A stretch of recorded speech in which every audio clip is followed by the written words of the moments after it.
Estudo Bíblico segundo Crônicas 2. As maiores obras de Salomão foram seus livros inspirados, Provérbios, Eclesiastes, Cantares de Salomão e possivelmente Jó e o seu magnífico templo. Para nós, hoje em dia, os primeiros têm significado maior, mas para o cronista e seus contemporâneos, o templo concentrava em si o próprio meio de acesso a Deus. O último veio a ser compreensivelmente sua preocupação primária, o acontecimento que para ele obscurecia todos os outros da carreira de Salomão. Pois o templo, como o tabernáculo antes dele, simbolizava a presença do Deus reconciliado no meio do povo que ele redimiu. Segundo Crônicas 7, versos 1 e 2, Êxodo 29, versos 45 e 46. Constituía o caminho da salvação, antecipando com seus sacrifícios o Cordeiro de Deus, que tabernacularia entre nós para tirar o pecado do mundo. João 1,14.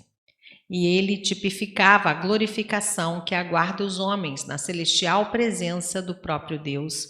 Êxodo 24:18, Hebreus 9:24. O cronista, por isso, dedica 6 dos seus 9 capítulos salomônicos ao templo. Os preparativos para ele, segundo Crônicas 2, sua construção, capítulos 3 e 4, e sua dedicação, capítulos 5 a 7. Essas seções formam um paralelo ampliado de 1 Reis 5 e 6, capítulo 7, versos 13 a 8, verso 66. Verso 1. Israel teve 3 lugares centrais para o culto divino durante sua extensa história. Primeiro, havia o tabernáculo no deserto, Êxodo 36, 38. Este fora substituído pelo templo construído por Salomão.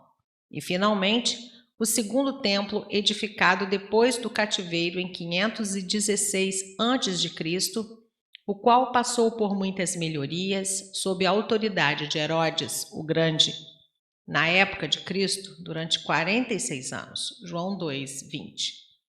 Davi quis ser o construtor do templo anterior, mas Deus o proibira de se empenhar na própria construção. 1 Crônicas 22, 8. Mesmo assim, passou uma parte do seu reinado preparando materiais com os quais seu filho Salomão completou a obra no prazo de 7 anos, 1 Reis 6, 38. Com a mão de obra de 30.000 israelitas, 1 Reis 5, versos 13 e 14. O templo chamava-se a Casa do Deus de Jacó, Isaías 2, verso 3. O Monte Sião, Salmo 74, 2. E Sião, Salmo 84, 7. Na hora da dedicação do templo, a nuvem da glória de Deus o encheu e o fogo celestial desceu sobre o altar. Capítulo 5, verso 13 e 7, versos 1 a 3. A destruição do templo foi claramente profetizada, Miqueias 3:12 e Jeremias 26:18, e cumprida pelos caldeus do rei Nabucodonosor, segundo Reis 25:9, 13 a 17 e segundo Crônicas 36, versos 18 e 19. Versos 3 a 6. Hirão, rei de Tiro, foi amigo de Davi e de Salomão. Prestou grande auxílio na construção do templo e Salomão se esforçou para explicar-lhe que Deus é maior do que qualquer divindade adorada pelos pagãos, não tendo, portanto, necessidade de templo algum, visto que os céus e até os céus dos céus o não podem conter.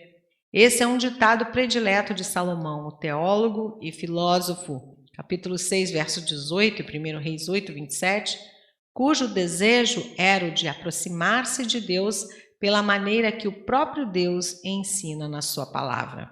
Compare João 4, versos 21 a 26. Verso 4. Festividades do Senhor.